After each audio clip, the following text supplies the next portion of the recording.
Oh wait. Yeah. Check, check. Okay. Is that right? Is that working? Okay.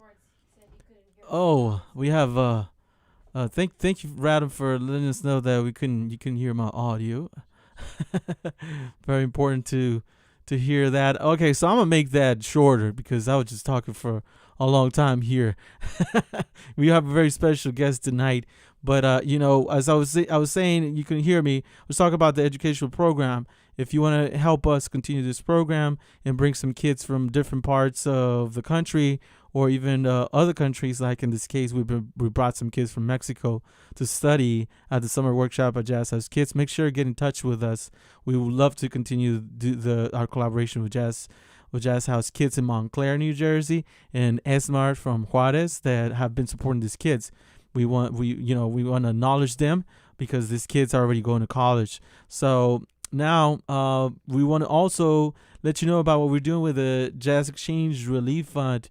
With the relief fund, we started it as the pandemic began, and we have been able to support musicians through a little bit of aid here and there, especially at the beginning, and then now through our virtual jazz sessions where people record themselves from home, we've been able to provide a way for them to continue doing their music.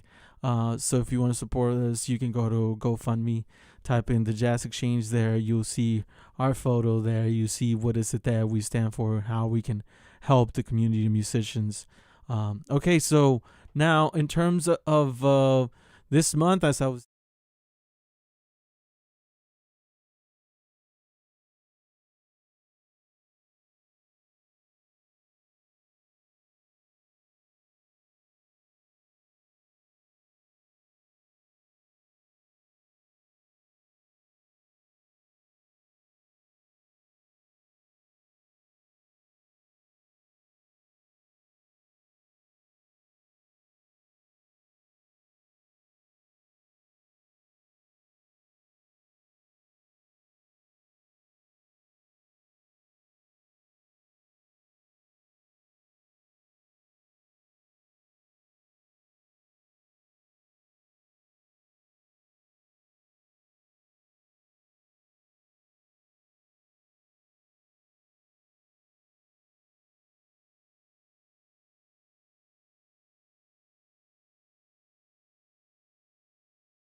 check, check, check, check.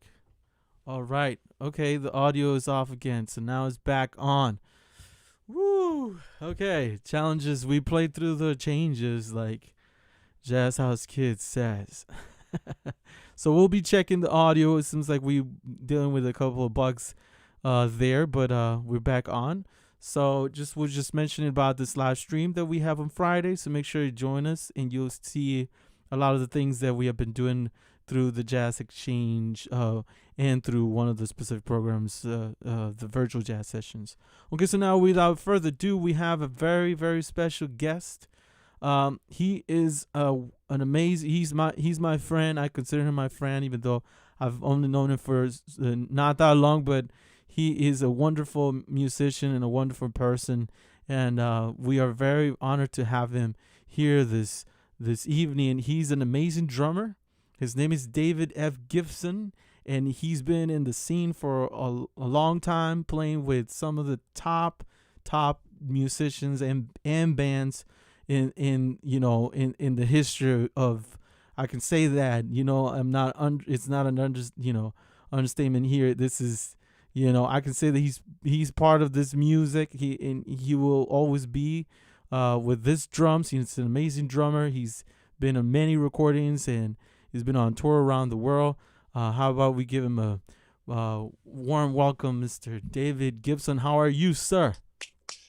I am fine. Can you hear me? Oh, I can hear you for sure. All right. But Yes, can they see me? they can see you. They can hear you. I can't see myself. You'll get there. Oh, You'll oh, get there there. I am. Yep, there you go. You check. You There can. I You am. checking yourself out, man. That's good. Yeah, How are you, Dave? You doing I'm doing okay, fine. man? Yeah, I'm doing good. Man, where you at? I'm in the Bronx, New York. Bronx, New York. That's one of the boroughs of Bronx, New New York. York City. That's right. Is Yes, right. About 5 minute walk from Yankee Stadium. ooh, are you a baseball fan? Not really. Uh, that's cool. Hey, Dave, thanks so much for your time, man. We know you're a busy guy, and we really appreciate you coming into the show. I'm very excited to get into a conversation with you. I've known you for a couple years now, and Right. I've had the honor to play with you several times, and even actually record with you. We this last last year, February. Do you remember that? Yes, I do. Man, February 3rd. that's crazy, man. It's been over a year now that we had no idea any of this was gonna happen. We just went onto the studio and we recorded some music with our dear friend Radam Schwartz. Shout out to Radam, he's checking it out.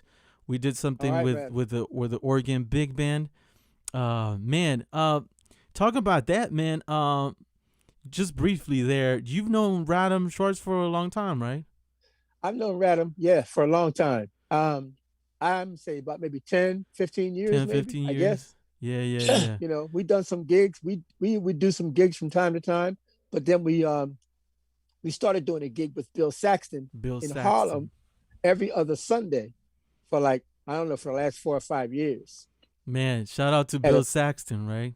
Yeah, at a place called, what was it called? Oh man. I can't Bill, remember the name of the place. you talk about Bill's place or no, Not right? Bill's place, but we used to play at a restaurant. Ah, I Man, what's see. the name of the restaurant? Anyway, but we played there at 143rd and Frederick Douglass every other Sunday until the Nice. COVID hit. Oh, really? So COVID ended Right. the gig. Man, Yes. that's not. COVID ended it.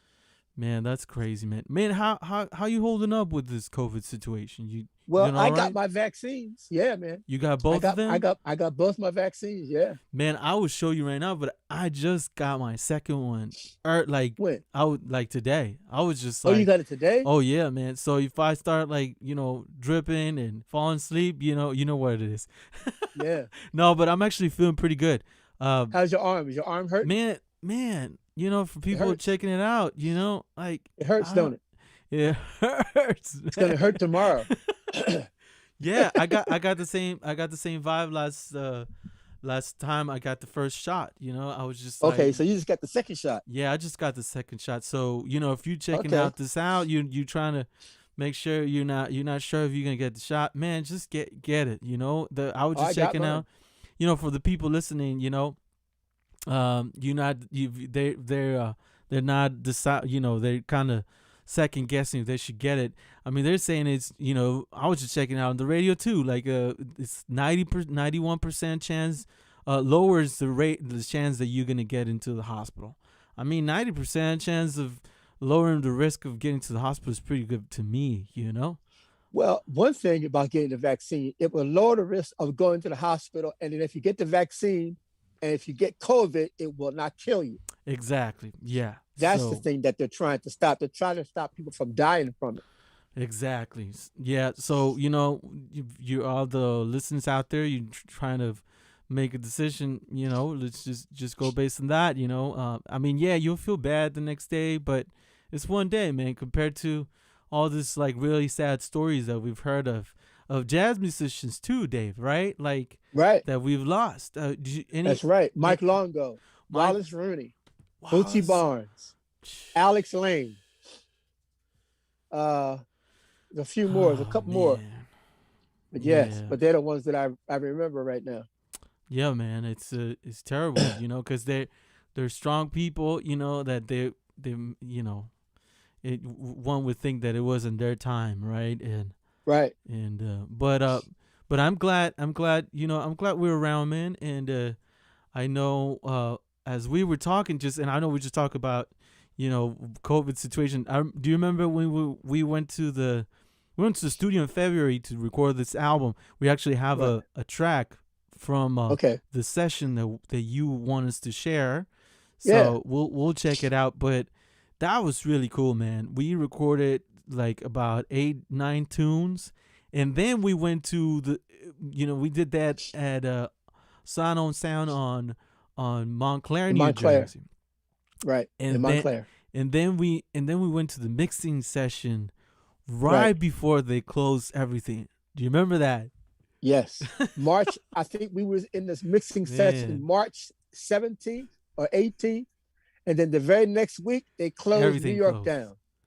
Yeah, man. I remember my wife saying, "Why are you going to the city right now? What is going on? You should be going." And I was like, "Hey, look, we got to do what we got to do, We got Right. we got to go and mix this out." But luckily we were cool. Everything was fine, but it was right before the closure. Man, I like to, before we move with our conversation, I like to ask you about your upbringing as you first, Dave. Where you from? How'd you get into music? If you can give us a concise, you know, Well, description of this. one thing about my parents, they made all of their children take piano lessons. Oh, nice. And I must have been like 6 years old. I was taking piano. You have to excuse me. I got hay fever. My No nose is problem. running. I took the medicine. It ain't working. But anyway, so we took piano, and I didn't like the piano because I had to practice. Mm. But my father used to make us practice, and I hated it because he used to make us practice. So a friend of mine took me. I must have been like, that's when I was like 6 years old. But then another 6 years went by. I was around 12 years old. A friend of mine said he had some drums. His brother had a set of drums in his basement, in his family home. And we went over there. This was in Philly, right? This is in Philadelphia, yeah. Philadelphia. There you And go. this is like in the 60s. Mm-hmm. And we went into his basement. I was 12 years old. And must have been like around, I remember it was like noon. And we didn't come out the basement till like around 7 o'clock that evening. And it was because his mother came home from work and said, "Kenny, get up out of that basement playing them drums. I'm tired of hearing those drums." We were down there for like 6 hours, Banging those playing drums. and just messing around with the drums. Wow. And then from then on, I was hooked. That was it. Like you never went back to the piano. Never went back to the piano. Because you had to practice. You didn't want to practice no piano. But I used to practice the drums. I used to practice the drums all the time. Yeah. And nobody never had to tell me to practice the drum. I just wanted to practice. I just wanted to just play. For you, it wasn't practice. It was just having fun, I bet. I was just having fun. I just said, well, let me just go up here and play these drums. I would play the drums 3, 4, 5 hours a day. And then, I went to college, studied music at Temple University. And at that time, Temple University did not have a jazz program. So I was in the classical percussion program. Oh, so you played mallets? You were playing mallets? I played mallets, played marimba. I played marimba, vibes, timpani, which is like the big kettle drum, snare drum. Triangle. And triangle, all the multiple percussion, yes. All of it, yeah. Yeah, in orchestras and wind ensembles. So you have to go through all of those ensembles and read the music and read the music, cool. And play. But always playing drum set, I'm sure, right? Say that again. Always playing drum set on the side. Always playing drum set at home, but I didn't play that stuff in college. I was playing multiple percussion in college. Snare drum, marimba, timpani, multiple percussion.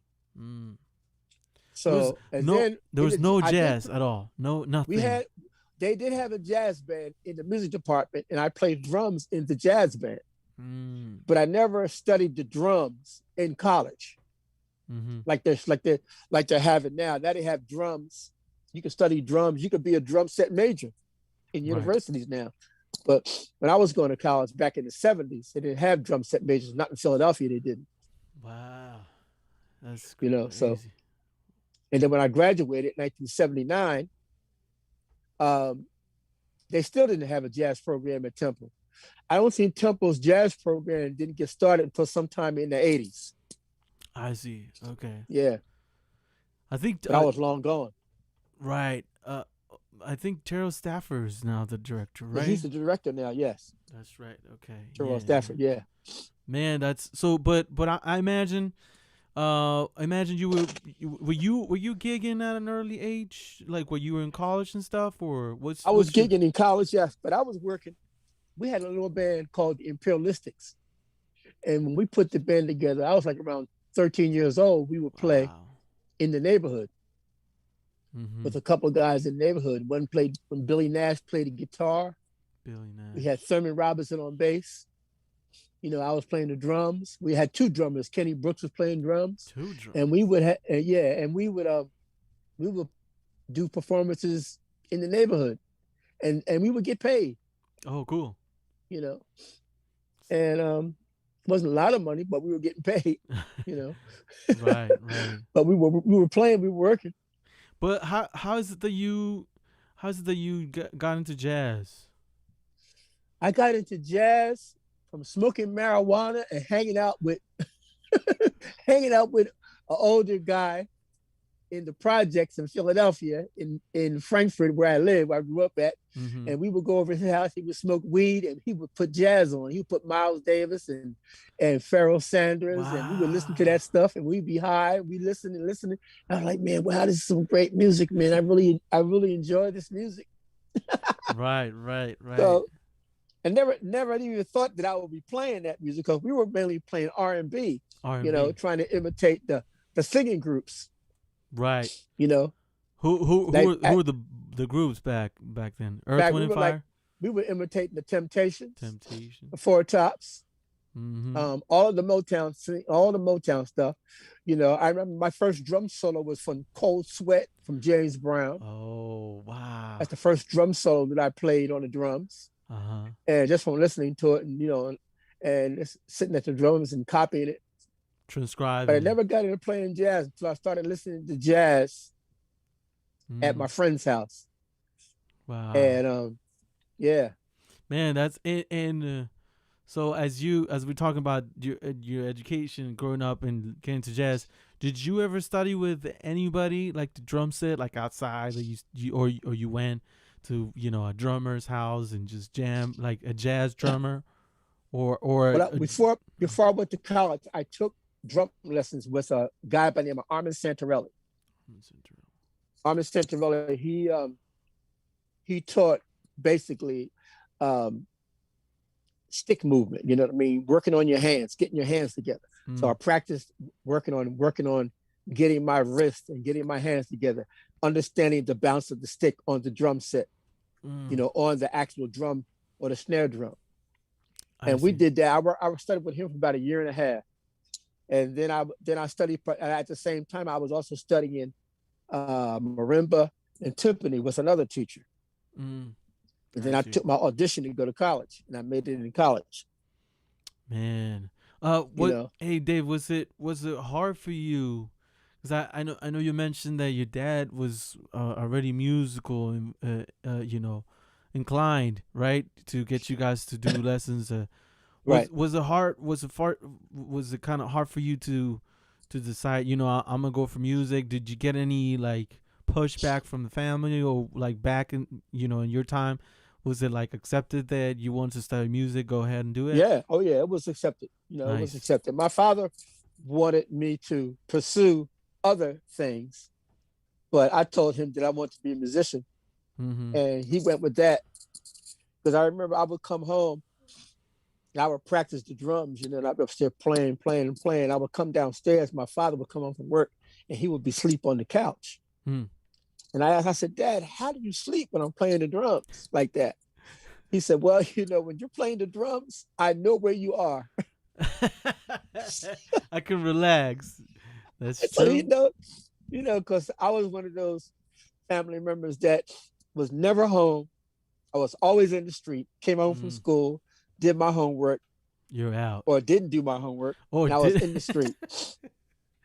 Yeah, man? So you grew up in Philly, and in then Philadelphia. Yeah, then you moved later on to New York, right? I moved to New York in 1993. 1993. Yeah, How was the scene? How was the scene when you moved to New York? the scene was it was pretty good. I was working a lot. I was working with the Count Basie Orchestra.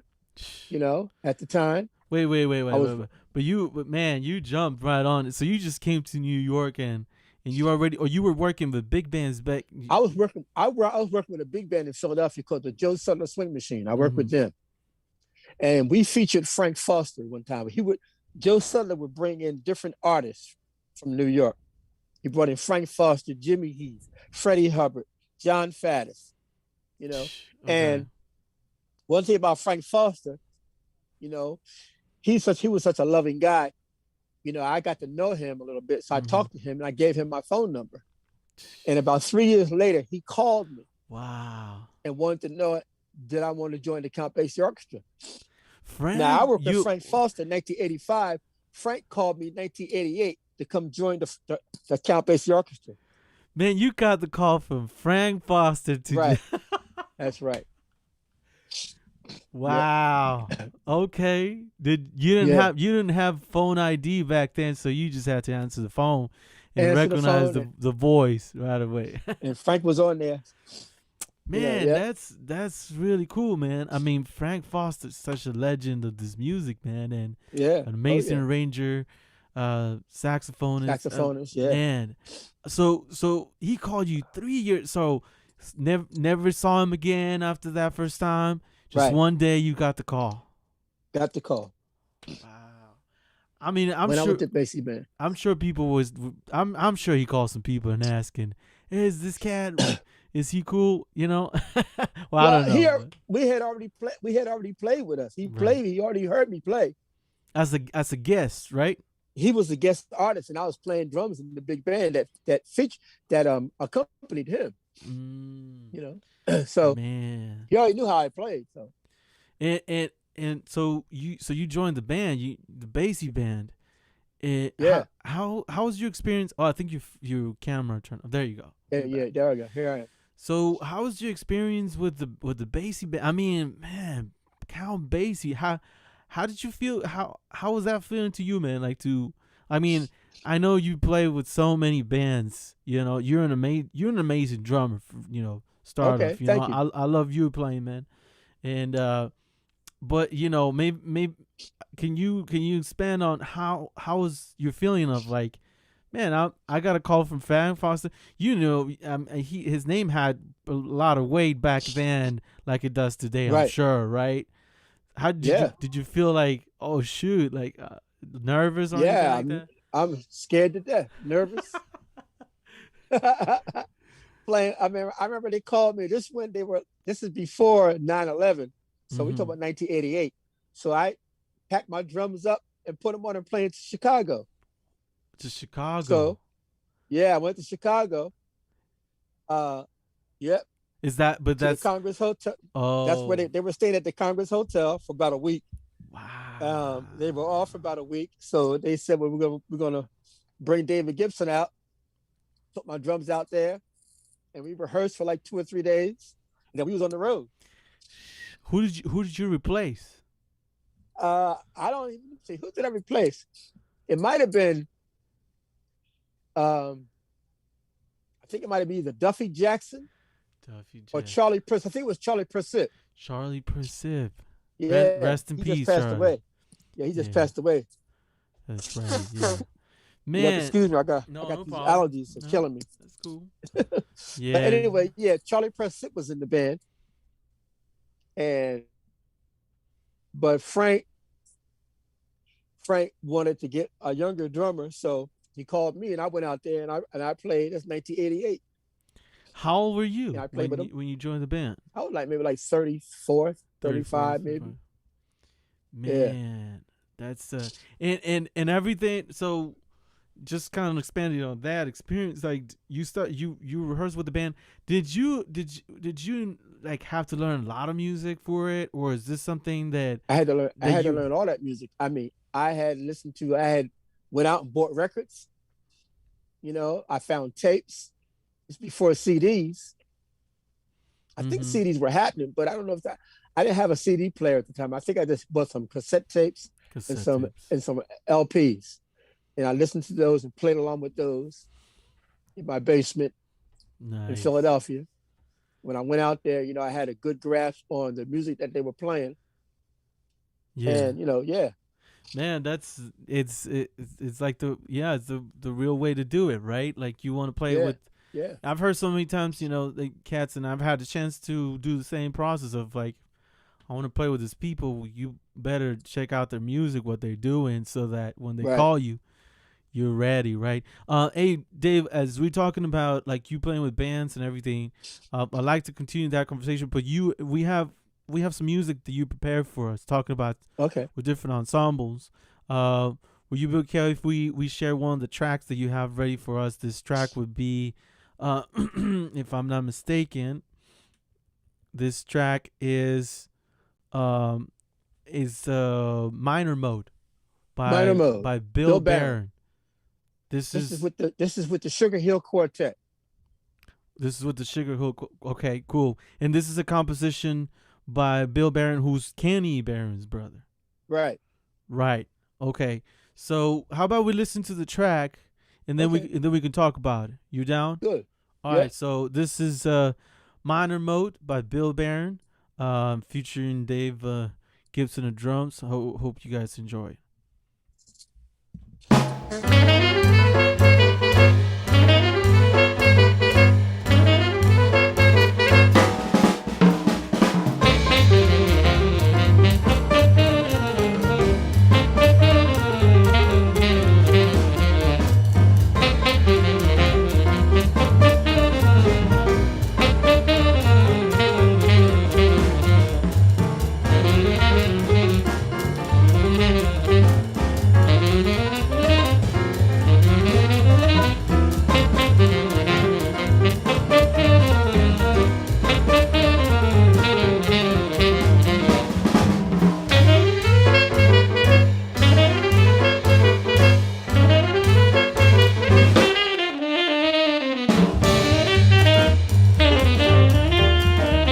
Yeah.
Man, who's that drummer? Man, Bernie. Man, tell us about this track. I know some of the cats that I think they're on it. Can you tell us who performed this? Who Okay. recorded on this track? That was myself on drums, Andy McLeod III on bass, Marcus Persiani on piano, Patience Higgins on saxophone. That's right, Patience. Yes. Shout out to Patience Higgins. Man, when did you guys record this? Back We in recorded that back in 2008, 2008. between 2008 2009. Yes. Okay. That's And we talk about cool. what? That's almost like 11 years ago. Okay, yeah. That's so is that out on an album and all the platforms and stuff? Can people No, find it? we were going to make an album, but then when Andy passed away, we kind of, it kind of hurt us that I, he passed I away so bet. suddenly, and we Yeah, never really man. put it out. But Um, we're still going to put that record out. okay, cool, man. You I'm know, sorry for your loss, man, of Andy. yeah, He also wrote one of the tunes that you also have prepared for us. We'll show that later. yeah, So was this a band right. that you guys would play together often? Yeah, we played at St. Nick's Pub from 1993 to about 2006. And then we went from Wow. it was, 2000, maybe 2004. Then we went from the St. Nick's Pub to the Lennox Lounge Mm, from 2004 to about 2010, something like that. man. Yeah, Long gigs, long long lasting gig. gigs, Yeah, man. we played every Monday night. Where are those gigs now? Them gigs are gone, man. The Lennox Lounge is gone. St. Nick's Pub is gone. Yeah, Man, talking about that, like you know, yeah, you've been in New York for a long time, man, and you've seen how New York has changed through 9/11. You were in New yeah. York, right? When nine That's eleven right. happened? I Yeah, mean, 9/11. 2008, recession, Yeah, and now this pandemic and so many things in between, of course. that's right. Um how do you think New York is doing, you know, having that that experience of other big changes in the city? You think this is like something similar to what's happened before?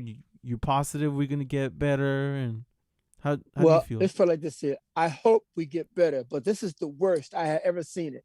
Mm, With Broadway shut down, all the Broadway. music, all the little clubs closed, no audiences, Smalls, they're doing virtual performances with no audience. Or I think they may have an audience now, Mm, but the audience is like 25 people, you know, and but I think that's like, and then the jazz standard closed. They're not open Jazz anymore. standard clothes. That's right. You know, I Oh, don't know what Smoke is doing, but we worked at Smoke yeah, for a minute. We did that for a while. yeah. I see. You know, Yeah, so a lot it's of these, lot of places the COVID man cut out a whole lot of live performances. and you, as we were talking about earlier about you touring with the Count Basie Orchestra. I mean, Yeah. expanding on that, you are a unique drummer, man, that plays with. Can you tell us all the big bands? I mean, I know you play with Count Basie Orchestra. I played with the Count Basie Orchestra. I played with the Lionel Hampton Orchestra. I played with the Woody Herman Band, and I played with the Cab Calloway Band. You play with the Lionel Hampton. I don't know if you mentioned yet, but I remember checking you out with the band right before also the pandemic. We went out to Right, Birdland. you came to the Birdland. That's right. When was that? Was that January That or was in something like that? 2019, I think. That was 2019. Oh I think it might wow. have been 2019, Yeah. November 2019. November 2019. Was I don't Oh, I can't remember if it was that's right, 2019. I man. think it was That November. that was featuring That's Marsali's when I met your brother. wife. That's when I met your wife. That's right. Yeah, my producer tonight. That's right. I gotta behave. No, I remember that night at Birdland when you playing with the band with Lionel Hampton Big Band, and you guys Right. were featuring Jason Jason Marcellus on Marsali. vibes. Nice. It was an amazing show, man. I mean, it's very interesting to me. I don't think I've ever known a drummer, man, that plays with so many big bands and so many amazing. I mean, such a high level. How did you? I mean, because you could play the small group, all day long, but then the playing as a big band drummer is another beast, right? Right, right. It's like, could you expand on the difference between playing, a small and for the people out there that they're new to this music and to this concept of playing with a small group and a large ensemble? Well, I know playing with a large ensemble, you have a lot more musicians. You have a lot more music that's happening. So you have to do it. You have to open your ears and pay attention to what's going on around you. Where as a small group, you only got about 2 or 3 other musicians to listen to. But when you have a big band, you have to listen to everybody. You have to listen to the trumpets and the saxophones and the trombones, and then listen to the rhythm section. So then you have to like not be so much into soloing, but into setting the figures up, kicking the band in. Setting the figures. Setting up the figures, yes. I really love that. That's really cool. Yeah. What I mean by setting the figures up, it means like you have to play like a fill or something to bring the figure in.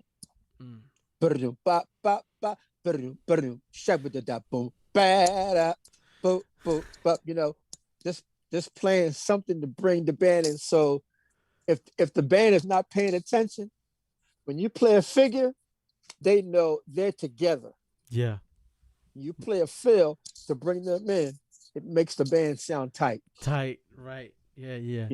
Man, would you say that that the drums, I've always heard this like through playing with big bands, and it totally makes sense. I've heard many teachers and band, just band directors of big bands, that the drum set is the hot seat, is the driver's seat. Yes, it is. And why would you say that? Because that is. Let me see. I'm trying to get my. Okay. There you go. Check yourself I don't know out. Can they see me? Because I'm looking at the screen. Okay, I see my head. But I don't see. Maybe raise a little bit your stand again. I don't know if it's coming down a little bit. There we go. Hold it. There we go. Oh, there we go. There we go.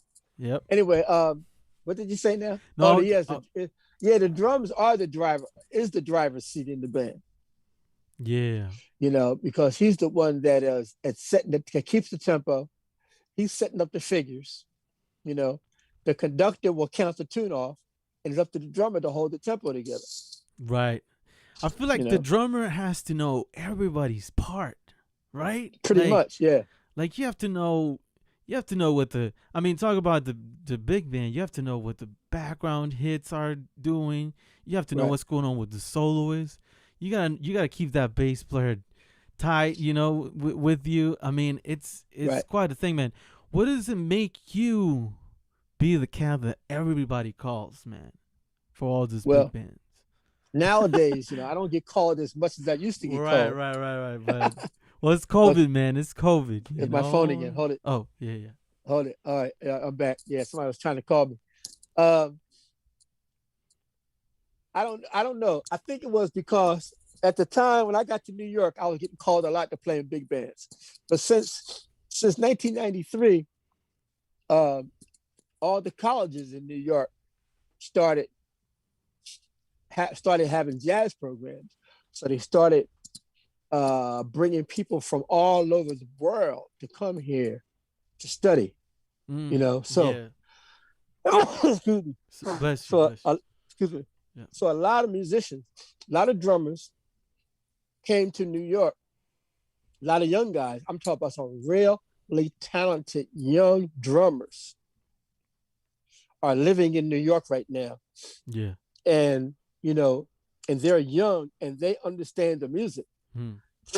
Excuse me. And they understand the music and they're playing the music like nobody's business, believe me.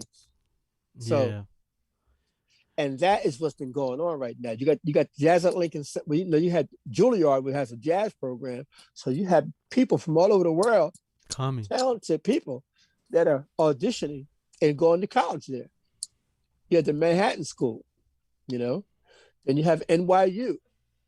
Yeah. So you have a lot of schools that have these jazz programs that are being conducted by great jazz musicians, Yeah.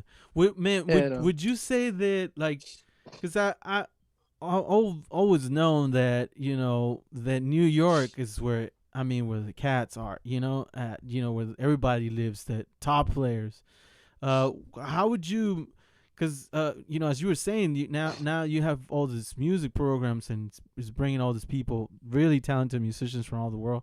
How would you compare back when you first moved to the city to now, like in terms of the quality of the music and the talent? Because there was also killing musicians back then. You were a part of the scene, Right. What's the difference, you think?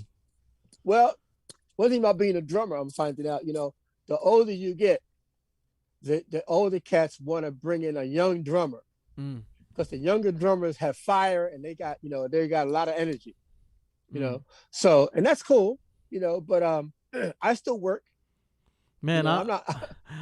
I think you have a lot of energy, man. Every time I play with you, Yeah. So, but but there are so many musicians nowadays. A lot of times what's happening with the music is that young musicians are getting gigs, so they are calling their friends to play with them. You see, and that's how that works. Right. So younger musicians, they're calling their friends to play with them. Yeah. So since I've been here a long time, I still get called by a lot of the older musicians that I met when I first got here. Yeah. And then we're a lot older now, but we still get gigs, and they still call me. But Yeah. now you have so many musicians in New York now, Yeah. where so And they create their own kind of circles. Would you say that to a certain that's extent? right. That's right. They have their own circle. Yeah. Like their They have own their own people vibe. that they're playing with. They're people that they go to school with, Mm. and they all can play. They Yeah. all sound good. Yeah. Yeah. You're also teaching at the new school, right? So I'm sure Right. that's where all this understanding comes from. I'm sure, right? Like you're teaching some of this younger drummers. Right. Can you tell us about like your side of as an educator, man? When is it that you start teaching more, and and all that? So what is it that I Like when is it that your side of as an educator, okay. like Well, as far as I'm concerned, is like I'm a teacher, but I don't teach anybody how to play. They already know how to play. So I'm basically a coach. mm, And I tell them what they should do and what they should not do. mm, I try them to get to practice. I give them music, they work on the music, they're able to play it. I give them exercises, they work on the exercises, they're able to play those. And they try to, and I said, okay, so now since you've been working on all these things, how do you apply these things to your playing?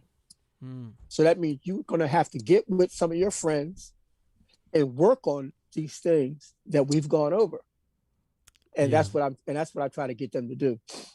Yeah, I see. You know, But when is it that you started teaching like more like seriously? Were you teaching when like because nowadays I'm asking this because also nowadays as at least in my experience and the people that's around, it seems like nowadays you really have to incorporate teaching to be able to really just sustain yourself as a musician. Was that a thing for you, or you were like just performing for the longest time and then at a certain time in your well, career you started teaching more? well, I've been teaching for a long time. I started teaching when I was living in Philadelphia. Mm. I taught at the Settlement Music School when I was in college. I taught at some private music schools in Philadelphia. Yeah. When I got to New York, you know, excuse me. Man, this allergies got you. Oh man, I'm telling you, man. It's real. And the day was hot, you know what I mean? So anyway, yeah, they got me. So So you were teaching you were teaching since you were pretty much in college, just yes. it's a gig too. It's make some money, right, on the side. Make money. I mean, yeah, it's another way. It's another way to make some money. It's another way to sustain yourself as a musician. Yeah, that I think. So teaching and playing is how we musicians, tend to make a living. That's right. But when the COVID hit, it's like I stopped teaching at the new school because I didn't have a place where I could set my drums up and teach from my house because I rent a room. Yeah. My room is too small to put a drum set in. I see. Yeah. So I'm just playing now. Playing and driving for Uber and Lyft. There you go. It's the new taxi. I remember I heard one time Bob Berg was driving taxis for some time too, tenor player. And man, I mean, and it's okay. Yeah, I like driving. I saw your new ride the other day. Really nice. Yeah, I like driving. And I bought a 2021 RAV4 hybrid. Man, that car is on point, man. Yeah. I know we're But kind of going it's a off good topic, car. but man, we got another track because we have some music that you prepared for us. How about we All check right. out? This is another track from the same album that you guys recorded that you guys are working out. Hopefully, we get this out one way All or right. another. We'd love to check this out and the whole thing and the different platforms. All right. This track is the is actually a really cool tune called Song for Lou, and this was a composition by Andy McLeod, right? Can you tell us about this track though? Andy McLeod III wrote this song for his daughter. For his daughter. His daughter lives in France. Mm. And she got to be, at least now, she's probably in her 20s now. Mm-hmm. But I met his daughter, very beautiful young girl, Mm-hmm. And he wrote this for her. And he called this Song for Lou. Man. And this is the song. All right, so you guys check this out, and hope you guys enjoyed this, and we can talk more about the recording session of this. This is a song for Lou.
Man, that tune is just what I needed this Wednesday. You know, All like right. so groovy. Ponciana, right? Yeah, it's Poinciana beat. Ponciana beat. Yeah, that's right. Man, what a man. This is still Patience on soprano, right? Right. Man, wow. Man, I gotta give a call to Patient. I hope he's doing okay. Yeah, I talked to him today. Yeah, Oh, you he's did. doing He's good. doing okay. Yeah, I talked to him right before we did it. Right before I got on the phone with you. Oh man, because Yeah, he's doing fine. I know he got hit, but with this thing, but COVID. Yeah, he got hit with COVID. he's doing better now. Man, I'm Oh so yeah, he's glad. better. Man, that's really cool. Man, this band was killing. Man, you were mentioning that you played over 10 years this gig with this band, and probably played longer with these musicians. Yeah. Can you expand on like what is it that it feels like to play with the band for such a long time? And then going into the studio though, like compared to like I know you could just jump into a gig and your work, but like Hmm. I mean I think I've played with people for a long time, but as a band, I guess there's a couple groups that I've felt that, but can you expand on your experience of playing with this band that we just heard for a long time? Well, we would get together, we rehearse, and we had a gig that we played every week. For a long period of time. So that Mm-hmm. helped us. Um, you know, helped us play together, and we kind of can feel where everybody is going. Yeah. Some people have been playing together so much, every week, you know, 3 and 4 hours every Monday for years. So it's a great experience, and we still do some gigs from time to time. Yeah. Not like we did, but we still do some gigs. Yeah. Yeah. And we get on the gig, we know what we're going to play, we know how we're going to play it, we know who's going to take the first solo, we know everything, so we Yeah. basically just know each other. And It's a only nice thing now, team. we have to use different bass players, Right. Right. you know Cause but me, sometimes Marcus would play organ, and there'd be Marcus, myself, and Patience, and Marcus mm, would play the bass line on the organ. mm. And that helped. We do a lot of gigs like that now. Who's that? Who's you that? know Marcus Marcus Persiani. Persiani. Oh, you Yeah, play the organ. Okay, I he see. plays he plays the organ sometimes. Yeah, I see. Okay, cool, man. but That's the main thing about playing with a band for a long time is that you get the chance to know how each other plays. You know how what they're going to play, how they're going to play it. We know what they're going to do. right. Right. You know. And kind of reminds me too of I it's not in my time, unfortunately, but I know in New York for the longest time they were at the clubs. You could see the same band for like 5 nights in a row, right? Right, That was right, that kind of also, I'm sure was a thing, right? When you the first night would with every night would sound different, right? right. Like you go Even check they might out, play the same music, but somebody we're going to play something a little different. yeah. So yeah. That's very interesting, man. I wish That's the I one of the was, unique things about jazz. Jazz does not hold you down to play the same thing like on Broadway. yeah, When you that's play on true. Broadway, you got to play the same thing the same way every night. Every night. Every night. I mean, it's a job. It's a job, right? It's a That's job. what you do. That's right. Yeah. After you do that job for about a month or 2 months, it's a real job. Man, you play shows in Broadway. I've done some. I subbed on Broadway. You sell in Broadway. I never had a show for myself on Broadway, but I've done a show, Sophisticated Ladies, in Washington D.C. Mm. at the Lincoln Theater for like 4 months, 6 nights a week, 11, Uh, 8 shows a week. For 4 months, and that was playing all Duke Ellington's music, yeah. and we played the same thing over and over. Y'all with Maurice Hines. Maurice Hines, he directed the show and starred in it, So And even though it was Duke Ellington's music, you had your the designated part. oh yeah. You couldn't really open up or anything like that, right? Well, no, you really couldn't open up. You could open up a little bit, but there are restrictions, and there's borders you have to adhere to when you're playing a show Yeah. like that. Because you have dancers and you have singers, and you can't stretch out too far on them. Right. And then the band is, you got the band, they got their parts. So, the tempos had to be the same. What I had to play, the fills had to be the same. So, yeah, playing a show lends itself to those borders. Yeah. I can only imagine that, like you said, you guys are synced with so many other people that's coordinated in terms of entrances and all that. Right. Entrances, right. Yeah. Mm-hmm. With that in mind, it is, just brings me to like the fact of like as a drummer though, like I mean, I know we're talking about general things here, but it's super important for me to like bring up how like drummers have to be prepared with all these different grooves, all these different rhythms. You got to side read, you got to do all this. I mean, it's just like we were going back. It's the hot seat. When you do, if you, to me, it doesn't matter if you're doing Broadway, if you're doing jazz, if you're doing big band, if you're doing salsa. I mean, you guys are like hitting everything the whole time.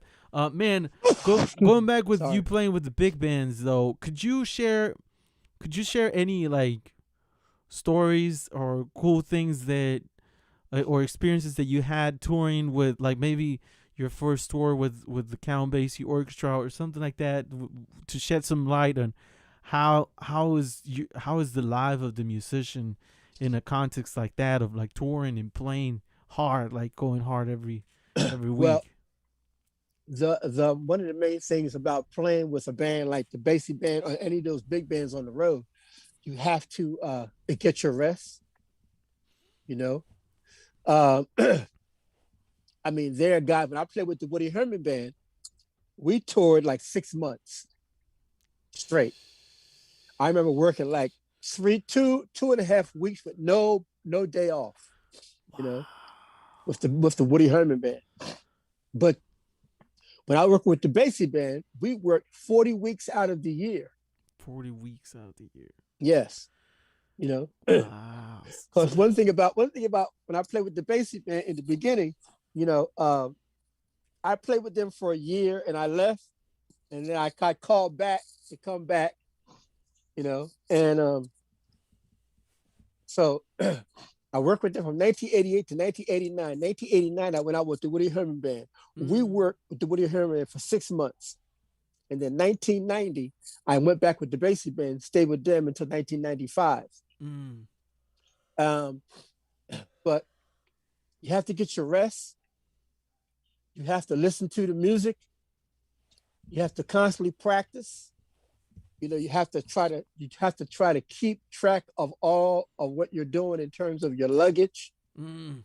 Making sure you keep your luggage, don't leave anything in the hotel, because if you leave that hotel, you may never see that piece you left again. Right. So true. you have to really be cognizant about what you're doing in terms of, how you are, living your life and what you're doing to take care of your stuff. You have to create some kind of structure to your life, right. I guess, right? Because you gotta have structure. You're moving around so much constantly. Yes. Wow. And with the Basie band, we used to fly every day. We used to fly. We were flying every day. We had a couple of guys that was dealing with the equipment that was taking the music and the drums and the luggage. You travel with 16, 17 people. You got a lot of luggage. You got a lot of instruments. Yep. So yeah. So I'm sure you lost a couple of things in those hotels, or I never lost my drums. Never lost your drums. That's good. But I have had people. I have had my room broken into. Oh really? Stole my phone card when I was in France. They broke into my room at the Meridian Hotel in Port Mayo. They stole my jeans. Stole my phone card. Yeah. You Yeah, man. man, man. You've been around the world though. You've Been been around the world. a I played couple all over the world. times, Yeah. huh? More than a Yeah. couple times, I'm sure. Yeah. Yeah. Um, so I mean, they broke in my room. I was in California. Mm-hmm. We were playing Disneyland for 2 weeks. Somebody broke in my room, stole my bag, stole all my CDs, Oh man, my CD player. your CD Yeah. player. You not your record player. CDs already. CD player. That's like a little compact CD player. That's Yeah. right. That's right. You know. Man, and comparing like as we talk about Broadway and just were this gigs with the big bands, like Mhm. was there more room for you guys to stretch? Oh yeah, when you're playing in the big band, like with the basic band, you can stretch out You can a little stretch bit. out. Yeah. It's more jazzy. It's more It's more jazz, but you can yeah, stretch it's more out, jazz. but there's a limit of stretching out when you're playing with a big band. It's still not like playing with a small group. Still not the You same know, thing. yes, it's like when you're playing behind a soloist, then it's just a rhythm section. Yeah. And then you can do your small group thing. But when the band is starting to come back in, you have to go back into your big band thing. That's right. Setting up the figures, you know what I mean? Setting up the figures. That's Setting right. up the figures and listening to the band, not overpowering the No. ensembles. Mm. You know? Man, talking about that, we have a video that you Yeah. want to share with us, and it's you actually playing with a big band. This is not a full big This is the band. Count Basie Orchestra. Well, yeah, this is what. Oh yeah, let's show that one. In fact, yeah. So Yeah, this is with the what Count. Go ahead. this is with the Count Basie Orchestra, man. Wait, can you tell us a little bit about this video before we show it? This video I recorded this video in 2015 in 2015. Macau, China. Wow. This was in China. Yeah, this is a tune called Basie. Wait, this was in 2015? 2015. Yeah. Oh, it wasn't that long ago. Okay. No. All right. All right, so let's check this out. This is with a Count Basie featuring Dave F. Gibson and On drums. on drums. So I hope you guys enjoy this.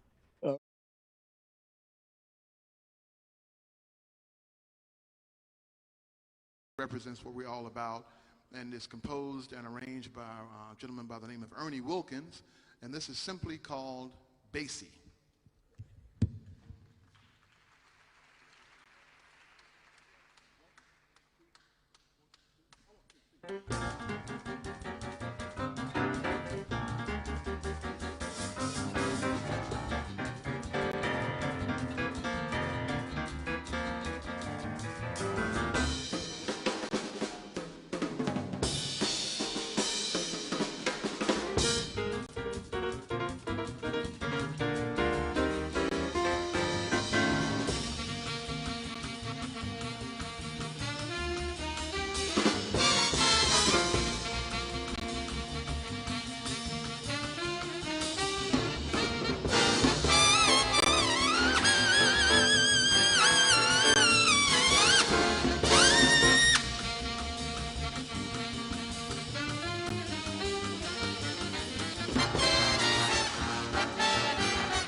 Thank you very much. Mr. Doug Lawrence on the tenor saxophone, ladies and gentlemen. Mike Williams back there on the trumpet. And Mr. Dave Gibson on the drums. And the entire Count Basie Orchestra. Take a bow, guys. The entire Count Basie Orchestra, ladies and gentlemen. Did you guys enjoy the show? Well, thank you very much. Also, once more. Yeah, let's go. Man, Dave, how old were you, man? Were you like 25 or something there, or 25? 5 years ago, 6 years ago. Oh, Jesus, man. I was like 62. Dave, wow, man, killing. Thanks for sharing this. This man, this track is killing the band. I mean, I can't even imagine all the all the different stories. Is that the first time you heard that? This is the second time I hear it, but it's still like blowing my mind because you got me hip to it, and I was like, oh shoot, man, I've yet to like check out the band live, so let me know when you guys are playing a gig again or something. Let you know. Love to check it out for sure. It's a tight band, man. These guys are, I mean, the whole history of the band. It's insane, man. It's you guys, this band has some history for sure throughout jazz. Oh yeah. How was it to like get on that seat, man, and play that music? I mean, how was it? Yeah. Just put it like this here, man. In the beginning, in 1988, I was scared to death, but I did it. You did it. And I left the band. I left the band and came back. I had a little more of a handle on how to interpret the music from doing more listening and studying Sonny Payne and Gus Johnson, different drummers that play with the band, Butch Miles, and I had so yeah.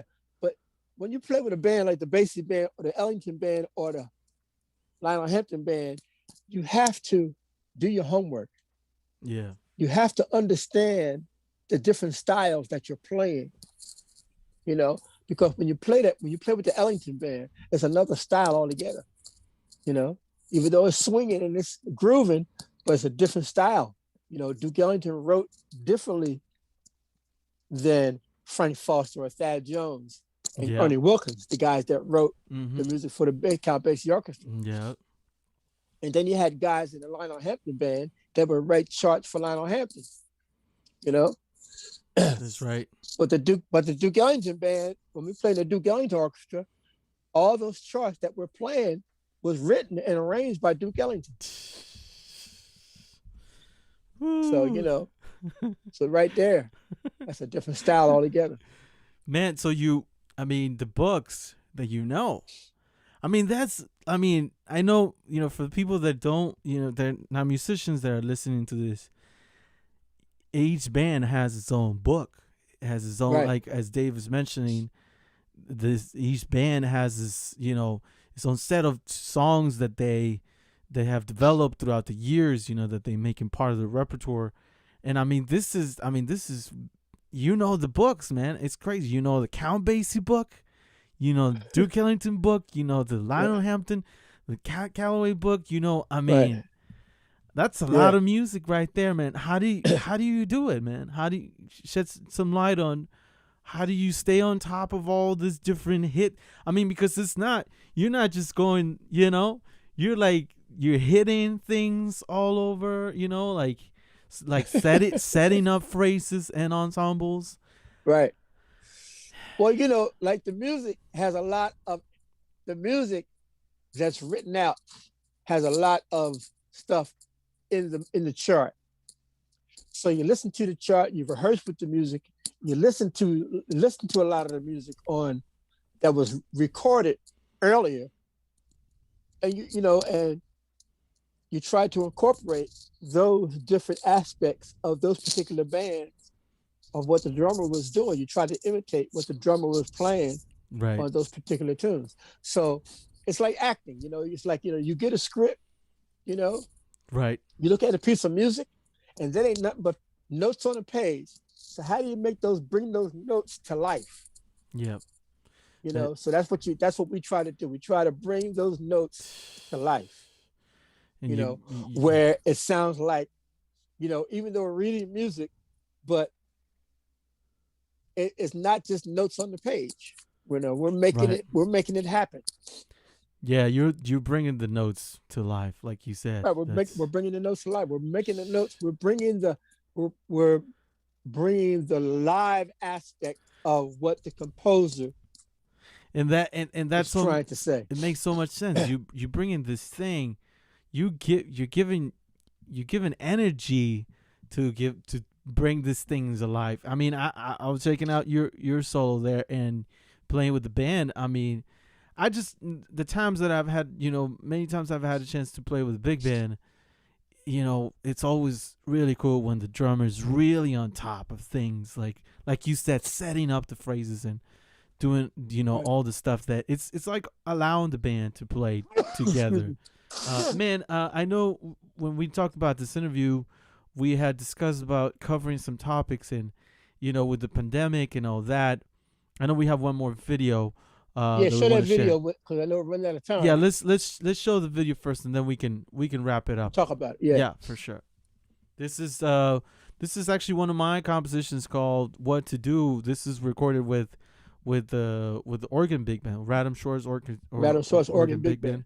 About a year ago that we recorded this. So I hope you guys enjoy this.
Hey, Dave, I see you checking out the music, man. We're back. You're breaking up really bad. Oh, okay. Yeah, so we back now. Man, that tune is like I was mentioning something I was just talking off of screen, man. This was one of the best musical things. Sorry. There you go. Now we good. Can you hear me good? You good? I hear you good. Yeah. All right, cool. Man, that was a lot of fun, man. You playing this tune really meant a lot. You know, I wrote that arrangement for this band, and like I was saying, it's the best musical thing that happened to me in 2020, man. Really? Okay. Yeah, because I got all my gigs canceled after that, you know? Jesus. Man, Dave. Maybe they'll come back. Maybe they'll come back, you know? Well, we man, I look forward, man, to playing with this band, you know? Yeah. Playing with you, playing this music of this album, you know? I can't wait. You know, I think summer's coming. We need to book this band, you know. So yeah, we gotta book it. Yeah, you know, if you have a festival out there, you want to hire us. The weather's getting nice, you know. We'll bring the heat. We'll bring this amazing drummer with us, you know. This 15-year-old kid that, you know, he looks 60 something, but plays like a young Tony Williams or something. All right, yeah. Man, Dave, it's been a blast to have you, man, in the show. Yeah, man, no problem. We have so many things to talk about with you. We could be here for days, but we got to wrap it up. But it's been my pleasure. You know, I've played with you several times, and now it's great to have a conversation. You know, people are going to check this out. Okay. You know, it stays on our Facebook and our YouTube. So, if you missed something, if you just tuning in now, you can go back and check it out. You can go, to the beginning of the show. We just had a beautiful conversation with Mr. Dave F. Gibson. What does the F stand for, Mr. F. Gibson? Francis. There you go. Because I know there's another Dave Gibson on New York trombone player. But his first name is John. Okay. I see. All right. His middle name is David. Okay, I see. So you're the real Dave. I'm the real David F. Gibson. I love that. Man, thank you so much again for your time, for sharing your stories with the big bands you're bringing. What's next for you, man? What are you trying to do? You trying to play more? You trying to? I have a gig tomorrow. I got a gig tomorrow at 60th Street, 60th and 10th Avenue. Oh, cool. Who you playing with? I'm playing with Art Barron. Art Barron. You know Art Barron, trombonist? I don't know him. Oh, yeah. Where you guys playing at? What is this? It's like a recreation center. Oh, nice. A playground, yeah. Okay, cool. What time is that? We start at 4. I think it's 4 to 6, or 5 to 6:30, something like that. Tomorrow's Thursday. That's an early gig. That's cool. Yeah, that's kind of cool. Yeah. I hope you guys have good weather. I know it's kind of raining, right? It's supposed to rain tomorrow, but we will see. Yeah. Rain or shine, hopefully. We need that. We need that music, man. Well, definitely if you want to go check it out, you need more of the details. Get in touch with us. We'll ask Dave for all the details and share with you the gig and the things that Dave is doing too as well. Again, thanks for tuning in, everyone. This is, as mentioned, you can go check it out on our YouTube channel and whatnot. We do have next month a special celebration for the whole month. We have amazing special guests that are coming every Wednesday, so stay tuned for that. We're going to be releasing and showing who is that's going to be on in the next couple of days. But it's going to be a wonderful celebration of the whole month. And again, Mr. Gibson, thank you again for your time. And no problem. Anytime. And that's right. My producer just mentioned right now, we do have this live stream, Dave. If you want to tune in, you actually going to check out the latest virtual jazz session production we've been doing with the Oregon Big Band. This is a new track that's actually a composition and arrangement of Mr. Radham Schwartz, and he actually wrote the whole thing. I put it on notation for him, but he did. It's an amazing tune. We did all of this through our program, Virtual Jazz Sessions. Everybody's recording from home. We recorded different parts, and we pieced it together. We're just working on the final touches of the video, and this will be released on Friday, April 30th. This Friday at 7:30 p.m. So check it out. We're releasing that along with a couple more new videos and some older videos that we've been working on throughout the whole year of this 2020. So make sure to tune in. We'll be on Facebook at 7:30 at the Jazz Exchange Facebook page and the YouTube channel at the Jazz Exchange as well.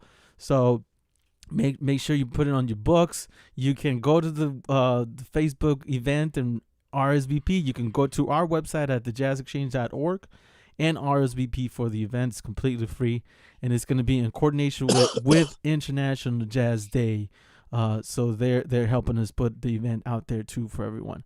So stay safe, and Dave, again, be good, man. And I'll be in touch with you. Looking forward to playing soon with you, man. All right, man. Thanks for having me. I appreciate it. Not a problem, man. Facebook and YouTube crowd. Yeah. Y'all take it easy out there. Stay safe. Wear your mask. Wear your mask. All right. Social distance. Please, because even if you got the vaccine. That's right. Yep. That's right. Stay safe. All right, David. Take it easy, man, and I'll see you next time. Okay. Thanks, everyone. All right, you take it easy.